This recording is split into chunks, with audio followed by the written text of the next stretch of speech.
Welcome to the Deep Dive, where we crack open the most fascinating intellectual stacks of history and philosophy, giving you the complete picture, the context, the complexity, and the core genius in a fraction of the time. Today, we are undertaking a deep dive into Mary Wollstonecraft. She's an English writer, a philosopher, and her life was, well, it was as revolutionary and volatile as her ideas were enduring. Oh, absolutely. And in this case, it's just impossible to separate the woman from the work. Right. Until well into the 20th century, her famously unconventional life, it was just full of scandal, intense passion, tragic endings.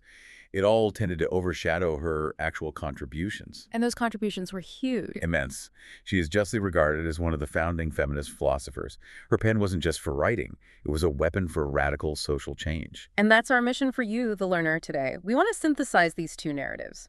The key works that laid the groundwork for equality and the dramatic, often chaotic life events that forced her to write them. We want to give you a shortcut to understanding the complete picture, the enduring and, let's be honest, often controversial influence she had. And we have some incredible source material to work with. We really do.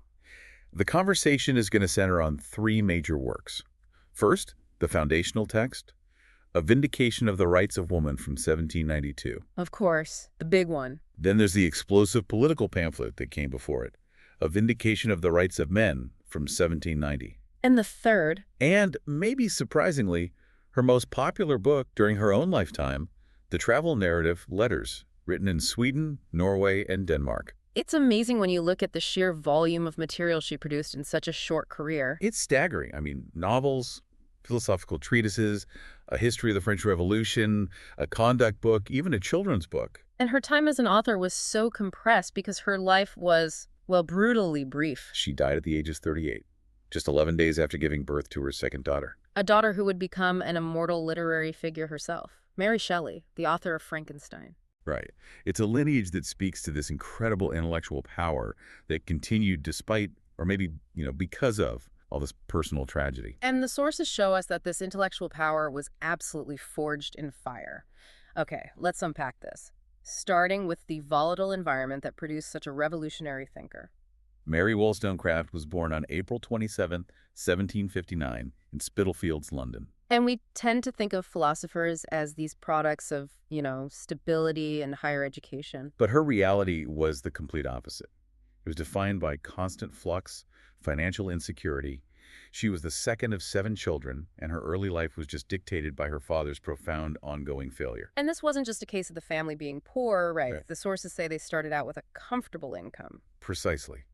Her father, Edward John Wollstonecraft, he squandered a considerable inheritance, a really comfortable income. On what? On speculative projects, mostly, and they were usually failed ones. The most devastating result for the family was just this constant uprooting. So they were always on the move? Always. Forced into these frequent, disruptive moves all across England, chasing new, ill-fated ventures. This instability, it just created this atmosphere of constant precarity. It's not hard to see how it established a deeply negative link in Mary's mind between, well, patriarchy and economic ruin. You can absolutely see the seeds of her later political theory right there. Economic independence for women isn't a luxury. It's a necessity for moral survival. And the financial cruelty, it wasn't limited to just bad business deals. No. He actively compounded the insecurity for his daughter. Once Mary came of age, she was actually compelled to turn over an inheritance she was expecting. He took it from her. He took it. It left her with absolutely no secure economic fallback. This personal experience of being dependent and then, actively stripped of her own future wealth, it completely informed her intense critique of laws that made women lifelong minors. Under the control of male relatives. Exactly. And the instability at home, it was matched by, well, domestic terror. The sources paint a very disturbing picture of her father's behavior. He was violent. Very. Prone to drunken rages, regularly beat his wife. The consequences for young Mary were immediate, and they fundamentally shaped her character. She took on this protective, almost maternal role. She really did. As a teenager, the sources state she would literally sleep outside her mother's bedroom door to protect her from her father's violence. Wow. And that fierce protective instinct, it carried over to her sisters, Everina and Eliza. She essentially became the de facto adult in a home where the father was a constant destabilizing threat. It's such a powerful origin story for a future feminist thinker. The first lesson she learns is that the traditional protected domestic sphere was actually the most dangerous place for a woman. That's it. And that necessity for fierce, defiant independence really sets the foundation for her later philosophy. And we see that defiance manifest in this dramatic defining moment of her early adulthood, the Eliza incident in 1784. This incident is absolutely pivotal because it wasn't just abstract philosophy for her, it was a radical, high-stakes action that showed her total contempt for societal norms when those norms protected violence and despair. So her sister, Eliza, was married and suffering terribly. Terribly. It was likely from severe postpartum depression, maybe even psychosis, and it was all exacerbated by a very difficult domestic situation. Mary was just convinced that Eliza's life was at risk if she stayed. So Mary basically orchestrates a legal and social disaster to save her sister's sanity. That's a perfect way to put it. She persuaded Eliza to take this unthinkable step, leaving her husband and her infant child. Wollstonecraft personally made all the arrangements for Eliza to flee. She was the architect of the escape. For the time, this was a profound, scandalous rupture. Now we have to remember the human costs, right? Under the social and legal framework of 18th century England, it sounds like a rescue mission, but the consequences would have been brutal. They were catastrophic.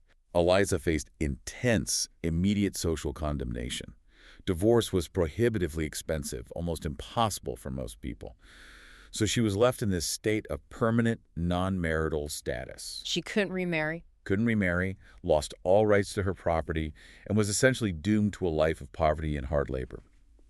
For Mary, seeing her sister endure domestic violence and then suffer such severe societal punishment, it profoundly informed her later scorching critique of marriage as an institution. As a contract that exclusively benefits the man. And traps the woman. Her philosophy wasn't theoretical. It was documented observation of institutionalized cruelty. So moving beyond her family, she sought solace and intellectual refuge in these really intense friendships. Yes, and these friendships were characterized by this specific, almost needy emotional intensity. It kind of mirrors the volatility of her home life. Like her bond with Jane Austen. Exactly. Intellectually, it was great. They read books, attended lectures together, but the emotional demands Mary placed on it were immense. She confessed to Arden that she had formed romantic notions of friendship. I must have the first place or none. That's very telling. It reveals this psychological intensity, a need for a primary attachment, which we see throughout her life. But the truly formative relationship was with Fanny Blood. Right. Wollstonecraft credited Frances Blood with, in her words, opening her mind. It was a pivotal relationship where they envisioned what the sources call a female utopia. What did that look like? It was a dream where they could live together, support each other emotionally and financially, and just completely defy the economic necessity of marrying men they did not love. A completely independent life powered by mutual support. Exactly. But tragically, this utopian dream just collapsed under harsh economic realities. Fanny Blood got married, moved to Lisbon for her health. Mary, who was running a small school at the time, rushed over to nurse her when she became pregnant. But Fanny died. She died in 1785. The loss was profound. It just devastated Wollstonecraft. And the sources confirm this became the explicit inspiration for her first novel, Mary, a fiction which explores the intensity of female friendship and the failure of conventional marriage. So even her first creative output was driven by this intense emotional and biographical necessity, not just detached intellectual curiosity. Not at all. It was all deeply, deeply personal. Following these intense personal struggles, and after the failure of the school she'd started with her sisters and Fanny Blood, Wollstonecraft had to confront the brutal economic reality of being a respectable but poor woman. And the options were just depressingly narrow. Right, companion, teacher, or governess. These were pretty much the only acceptable roles outside of marriage. And she tried all of them.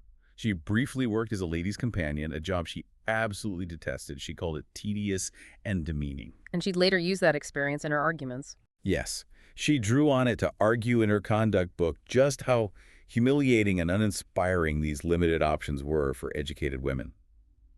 After that, she took a position as a governess to the Anglo-Irish Kingsborough family. Which became something of an intellectual battleground. It did. She clashed significantly with Lady Kingsborough, who probably found Mary's intellectual rigor threatening to the established order. But she was an inspiration to the daughters. A profound inspiration. We know one of them, Margaret King, later credited Wollstonecraft with freeing her mind from all superstitions. And this experience also directly supplied the material for her children's book, Original Stories from Real Life. But the sources suggest the real pressure cooker moment came when she wrote her first published philosophical work, the conduct book, Thoughts on the Education of Daughters. That's where the frustration really becomes formalized argument. Absolutely. The book is, on the surface, a guide, but within it, she provides this devastatingly eloquent protest against female limitation. There's a whole chapter titled, Unfortunate Situation of Females, Fashionably Educated and Left Without a Fortune. She's describing her own life. She is articulating precisely the economic trap she was living in, being trained for superficiality, but denied the tools to survive when your female accomplishments fail to land you a husband or a living. And that moment where her personal frustration meets public critique, that seems to be the pivot point. In 1787, she makes a decision that defines her whole career. It was an audacious choice, almost suicidal for a woman of her class at the time. She decided to move to London and become a professional author. To achieve financial independence solely through her writing. Through intellectual labor, yes. She articulated this ambition so clearly to her sister Everina, writing that she intended to become the first of a new genus. The first of a new genus. That's such a powerful phrase. It's a declaration. She's not just aiming for personal success. She's creating an entirely new category of professional identity for women. And this transformation was really only possible because of the support of one man, right? The liberal publisher Joseph Johnson. He was her anchor. He became her mentor, her employer, her friend. She referred to him in her letters with immense affection, calling him a father and a brother. It was a kind of familial trust she had really lacked in her life. So what exactly was her intellectual labor during this period, before the Vindication? She wasn't just sitting down to write masterpieces from scratch. No, she was building her intellectual arsenal.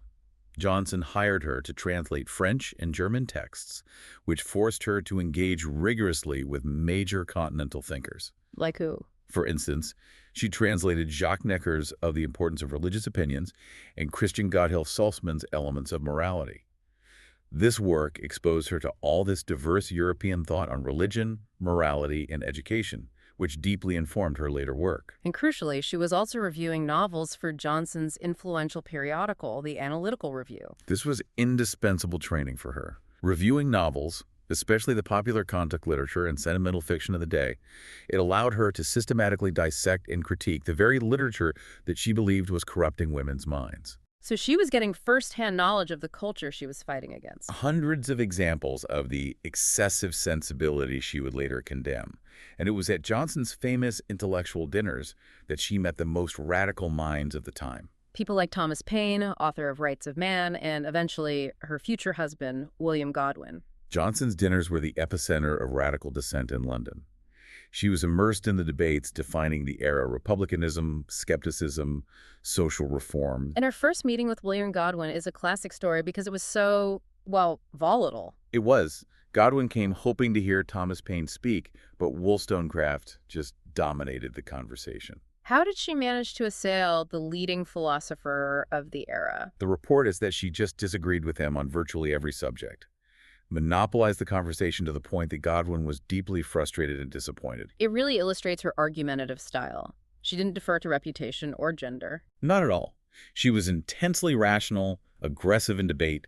She likely challenged Godwin on his abstract theoretical principles versus their real-world application, a critique she often leveled at male Enlightenment thinkers who, tended to forget the plight of women. A woman who won't shut up, debating her future husband until he's furious. That's a powerful start. It was, ironically, the perfect preparation for her next world-changing intellectual intervention. The stage was perfectly set by her translation work, her reviews, her immersion in Johnson's radical circle.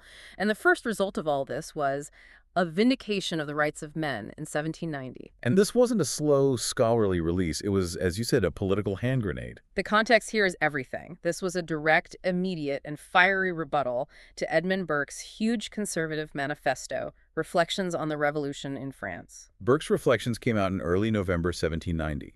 It defended aristocracy, monarchy, tradition. It was basically a massive argument against the French Revolution.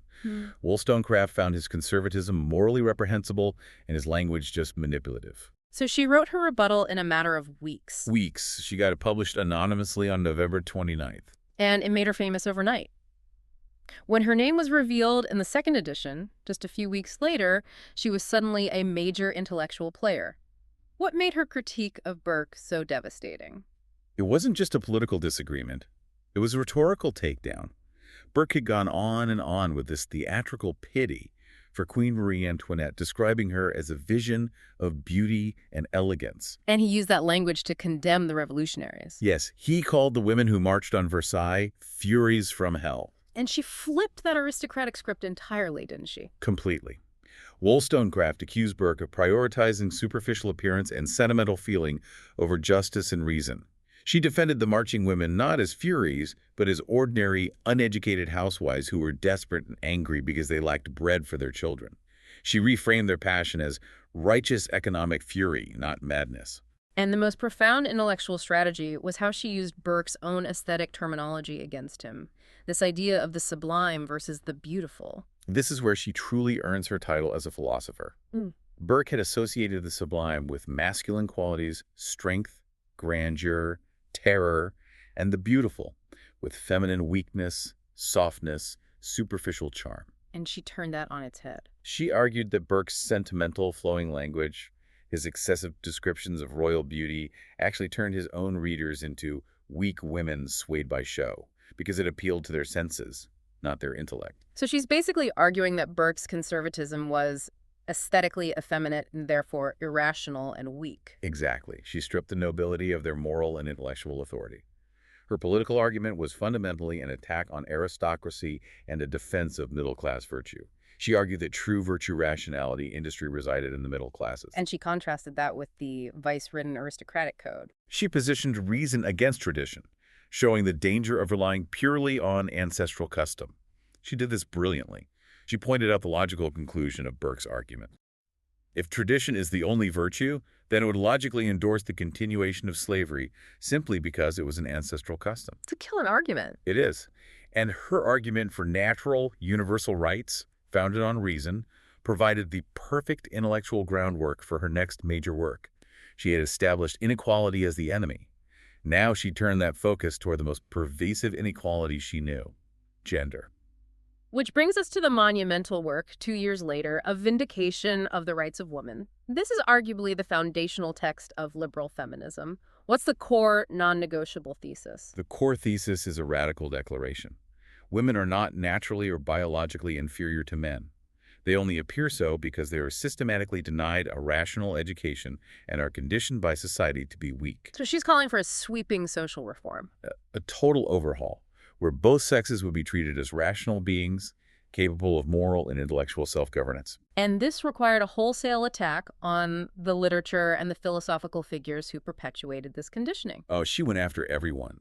Enlightenment thinkers like Rousseau, who famously argued that women should be educated solely to please men.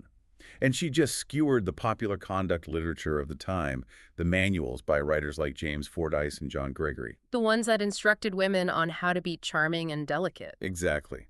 How to maintain delicate manners, cultivate physical charm, practice superficial accomplishments. Why was that critique so important? Why was teaching women to be charming so dangerous to society, in her view? She saw it as completely destructive. If women are taught that their primary value and power, their scepter, as she calls it, comes only from their physical beauty, they'll never develop their minds. And the sources capture this perfectly in her famous metaphor, the guilt cage. Let's unpack the guilt cage metaphor. It's one of the most powerful images in Western philosophy. It speaks volumes about the trap of female socialization. She describes women as being taught from their infancy that beauty is woman's scepter. That's their only power source. So the mind just shapes itself to the body. Precisely. Their intellect only serves to enhance their appearance rather than cultivate virtue. They become creatures roaming round its guilt cage, only seeking to adorn its prison. The prison is marriage, dependency, intellectual confinement. The guilt is the beauty that distracts them from the reality of their captivity. Their entire existence is reduced to decorating the space they are trapped in, rather than figuring out how to leave the cage. It's a devastating indictment of beauty culture. And this led her to propose a solution that was equally radical, a specific, detailed plan for education. Yes, laid out in Chapter 12 on national education. This moves beyond abstract theory into practical policy. What does she advocate for? She envisioned a national, state-funded system. All children, boys and girls, would attend a country day school up to the age of 9. They'd also get home education to maintain family bonds. But the most revolutionary aspect of this plan was its design. It had to be coeducational. It had to be, which was virtually unheard of for the upper and middle classes. Why was coeducation non-negotiable for her? She argued that men and women, whose marriages are the cement of society, must be educated after the same model. If they're educated separately, they grow up with fundamentally different expectations. They become incapable of being rational companions. They become strangers to each other. Resulting in marriages based on power and appearance, not mutual respect. She wanted men and women to be friends, colleagues, intellectual equals. But if we're trying to classify her fairly, we have to look at the nuances of who this plan served. The sources are clear that her focus, while radical, was distinctly middle class. That's a crucial historical distinction for you, the learner. She explicitly addresses her text to the middle class, which she calls the most natural state. She argues virtues like modesty and industry are best found there. And the education plan reflects that. It does. She suggests that after age 9, poor children, with the exception of the brilliant ones, should be separated and taught elsewhere. It shows her worldview, while revolutionary on gender, still retain a clear class-based structure. Another core argument that complicates things is her scathing attack on excessive sentimentality or sensibility. She viewed false and excessive sensibility, this tendency toward dramatic, uncontrolled emotionality, as an intellectual and moral disease. She was arguing against the cultural tide, which celebrated women's delicate, fragile emotions. She said they were blown about by every momentary gust of feeling. Yes, and the prey of their senses, which makes them completely incapable of rational thought or consistent moral action. So the woman who would later be called reckless by her critics for her own passions was arguing for absolute rational control. Absolutely. She believed that this indulgence in feeling, often fostered by reading sentimental novels, made women useless. If women are irrational, they can't help refine or stabilize civilization itself. For her, reason was the only path to virtue. Finally, let's address the equality debate, because modern readers often try to retroactively fit her into a modern feminist box, but her text doesn't always comply. It's ambiguous, and we have to acknowledge that. She certainly championed equality in fundamental areas like morality. Both sexes were equal in the eyes of God, deserved the same rational respect. But she did not declare men and women equal in every physical or perhaps even psychological capacity. The sources quote her writing, "I have already granted that, from the constitution of their bodies, men seem to be designed by Providence to attain a greater degree of virtue." That is a significant concession. She seems to be granting men a greater capacity for physical valor, maybe, but arguing that this physical difference is irrelevant to their core moral and intellectual rights. That's the most logical interpretation. She prioritized reason and moral duty above all. If men have a stronger body, fine, let them go to war. It has no bearing on a woman's right to education, economic self-sufficiency, or rational judgment. So her overall demand, despite these nuances, was singular. Women must be treated as human beings first, not merely as ornamental appendages to men. After publishing The Rights of Women, which was an immediate global sensation, Wollstonecraft decides to move from theory to action. She does. She travels to Paris in December 1792, just a month before Louis VI was guillotined. She was determined to be a first-hand witness to the revolution she had celebrated on paper. That strikes me as incredibly dangerous, almost recklessly idealistic. Britain and France were on the verge of war. She was advised strongly not to go, but she was just driven by this commitment to liberty. She arrived just as the revolution was spiraling into violence, and she associated mainly with the moderate faction, the Girondins. Which put her immediately at odds with the radical Jacobins. Yes, the ruthless, increasingly powerful faction. And despite celebrating the abstract revolution, her personal observation of the violence was emotionally complex. Very much so. She witnessed Louis VI being taken to trial, and she was surprised by her own reaction, writing that, "The tears flowed insensibly from my eyes." She noted the unexpected dignity of the deposed king. It shows this profound tension between her Republican ideals and the chilling reality of revolutionary bloodshed. And when France declared war on Britain in February 1793, life for British subjects became, well, nightmarish. She was trapped. Foreigners were placed under strict police surveillance, forbidden to leave. The reign of terror, led by the Jacobins, began in earnest. Friends she knew were being guillotined. It must have been terrifying. The sources show she was glad she came to gain a just opinion of the extraordinary event, but she confessed that death and misery and every shape of terror haunts this devoted country. It was in this atmosphere of extreme danger that she met Gilbert Imlay, and her principles regarding marriage were put to the ultimate test. She fell passionately in love with Imlay, an American adventurer and merchant, and she decided to live with him, have a physical relationship without being married. She saw it as an embodiment of the rational free union she advocated for. But ironically, the relationship she chose to protect her anti-marriage principles ended up providing her only means of political survival. It's a huge irony. Imlay was an American and a bit of a profiteer. To protect Wollstonecraft from arrest as a hostile British subject during the Terror, he made a false declaration to the U.S. Embassy that they were married. Which made her an American citizen. And protected her from the guillotine. But the personal cost was high. Her disillusionment with the revolution continued to deepen. She still held on to hope for a fairer day, but she saw that even under the Republic, people behaved slavishly. The new French government proved to be venal and brutal. She was particularly offended when the Jacobins actively denied women equal political rights, denounced Amazons, and pushed women back into the limited domestic roles advocated by Rousseau. So she saw the revolution failing women specifically. And her historical writing on Marie Antoinette at the time reflects this complexity. While pregnant, she wrote an historical and moral view of the French Revolution. It's a neglected masterpiece where she argues the revolution arose from profound social and economic conditions, not madness. But in this work, she gives a devastating critique of Marie Antoinette, which contrasts so sharply with Burke's idealized victim. She saw Marie Antoinette as a manipulative femme fatale, a corrupting product of the ancient regime. Wollstonecraft argued that aristocratic society valued the queen only for her body, her ability to bear sons, reducing her worth entirely to her womb, and that this environment encouraged her to become ruthless and manipulative to exert any power at all. It's a powerful sociological argument. The system corrupted the queen just as it corrupted the housewife. And she was deeply troubled by the specific charges leveled against the queen. The incest charge. Yes. She was appalled that the infamous incest charge against Marie Antoinette was made central to the case.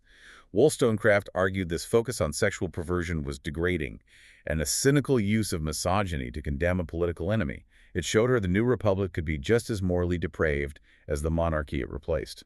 Tragically, her personal life began to mirror the political chaos. Imlay, unhappy with domestic life after the birth of their daughter Fanny, started to pull away. She was initially ecstatic about Fanny. She wrote that the baby would suckle so manfully that her father reckoned saucily on her writing the second part of the Rights of Woman. But Imlay was an adventurer. He was dissatisfied with the domestic-minded and maternal Wollstonecraft. He left for London. He did, and his rejection became painfully clear. This pushed her to the edge, leading to 2 catastrophic suicide attempts. The first was in May 1795. After she followed him to London and faced his coldness. She likely attempted suicide with laudanum, though Imlay managed to save her. And in a last desperate attempt to hold on to him, she undertook this hazardous business negotiation for him in Scandinavia. A solo trip across dangerous waters with only her infant daughter and a maid to recover his fortune from a Norwegian captain. It shows both her profound desperation and her incredible competence. But it wasn't enough. No. Upon her return, when she realized the relationship was irrevocably over, she made her second attempt. She left a note declaring the attempt one of the calmest acts of reason, before walking through the rain to soak her clothes and jumping into the Thames. He was rescued. Rescued by a stranger. Let's stop on that chilling phrase. One of the calmest acts of reason. It just encapsulates the painful duality of her mind. It's the ultimate paradox. For Wollstonecraft, whose entire philosophy hinged on reason as the path to virtue and freedom, this note suggests that the pain and humiliation she faced were so absolute that survival itself had become an irrational act. The rational choice, in the face of such destruction, was to end the misery. It's the life experience that stands in the starkest opposition to the arguments of her vindications. But she survived, returned to Joseph Johnson's radical circle, and reconnected with William Godwin. The connection was sparked by her travelogue. Godwin was completely captivated by her letters written in Sweden, calling it the book calculated to make a man in love with its author. The passion was immediate. Intense. And when she became pregnant again, they married in March 1797. Which must have been a highly controversial choice for both of them, given their philosophies. Massively so. Godwin was famous for advocating the complete abolition of marriage in his masterpiece, Political Justice. to marry was seen as a betrayal of their radical principles, And the marriage revealed that she had never been legally married to Imlay. which meant her first daughter, Fanny, was illegitimate. This cost them many friends. Yet, despite the controversy, they seemed to find a brief moment of stable happiness. They did. They lived 20 doors apart in Somerstown, maintaining separate residences to ensure their intellectual independence.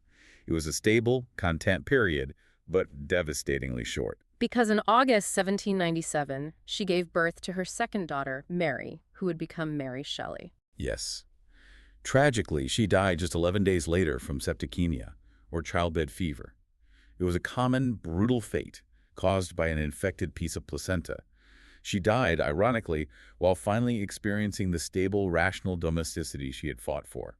If we look at the entire scope of her bibliography, it's clear that every single work, from her children's stories to her treatises, was driven by her core convictions about education. And the failure of society to provide women with the rational tools necessary for survival.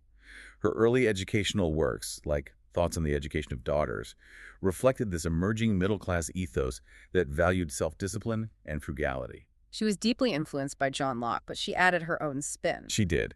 She integrated Locke's views on teaching children to reason with a focus on religious faith and innate feeling. She was actively trying to construct a balanced model, a rational mind informed by moral sentiment, to counteract the excesses of pure sensibility she saw destroying women's lives. And her novels, Mary, a fiction, and the posthumously published Maria, or The Wrongs of Woman, served as fictionalized critiques of marriage and sensibility. In Mary, a fiction, the heroine is forced into a loveless, purely economic marriage, a theme taken directly from her own life, and she finds fulfillment instead in passionate friendships outside of marriage. A radical proposition for the time. And Maria, often considered her most politically radical novel, goes even further. How so? In Maria, the heroine is cruelly imprisoned in an asylum by her husband, symbolizing the complete legal confinement of women under patriarchal law. Maria finds solace and fulfillment not just with a male inmate, but most significantly through a deepening friendship with her female keeper, Jemima. And Jemima is working class. Exactly. This hints at an early cross-class feminist argument. That women of different economic positions share the same fundamental interests. And face the same dangers from patriarchal systems. Both novels function as literary critiques of the sensibility genre itself, arguing that indulgence in romantic fantasies, often fostered by novel reading, is detrimental. Ironically, her most popular book in the 1790s was the one that embraced sensibility and imagination more deeply. Letters written in Sweden, Norway, and Denmark. This book was a phenomenal success. It's a remarkable stylistic achievement, blending sociological observation on Scandinavia with these deeply personal, heart-wrenching musings on her shattered identity and the collapse of the Imlay relationship. Without ever naming him.